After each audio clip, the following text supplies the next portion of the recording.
বাংলাদেশ জাতীয় নারী দলের সাবেক ক্রিকেটার জাহানারা আলমের আনা যৌন হয়রানির অভিযোগ খতিয়ে দেখতে 3 সদস্যের তদন্ত কমিটি গঠন করেছে বিসিবি। মোট 15 কার্যদিবসের মধ্যে তদন্ত প্রতিবেদন ও সুপারিশ জমা দেবে এই কমিটি। ওয়ালটন এখন দেশের সীমানা পেরিয়ে পৌঁছে গিয়েছে 50টিরও বেশি দেশে।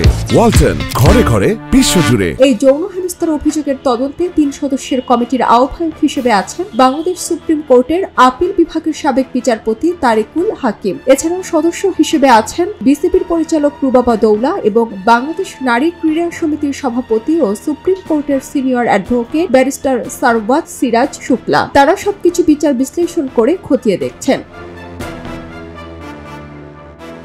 এই ইস্যুতে পরবর্তীতে মুখ খুলেছে আরো বেশ কয়েকজন ক্রিকেটার। এছাড়া গ্রুপিং এর অভিযোগ উঠেছে বর্তমান জাতীয় দলে খেলা বেশ কয়েকজন গুরুত্বপূর্ণ ক্রিকেটারের বিরুদ্ধেও। সবকিছুর তদন্তে এই কমিটি গঠন করেছে বিসিবি।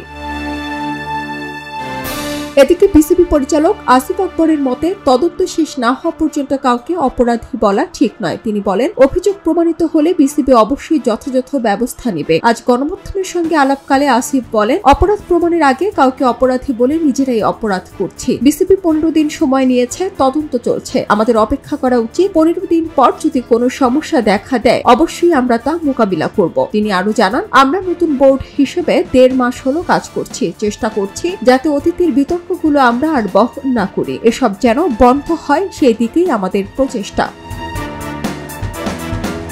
ইতিমধ্যে জাহানারা আলমের অভিযোগের প্রেক্ষিতে বিসিবির 4 কর্মকর্তাকে ওএসডি করেছে। ওএসডি হওয়া কর্মকর্তারা হলেন ম্যানেজার এস.এম. গোলাম ফায়েজ, ফিজিও সুরাইয়া আক্তার, কোচ মাহমুদ ইমন ও কর্মকর্তা সারফারাজ বাবু। তদন্ত শেষে অভিযোগ প্রমাণিত হলে পরবর্তী পদক্ষেপ নেওয়া হবে।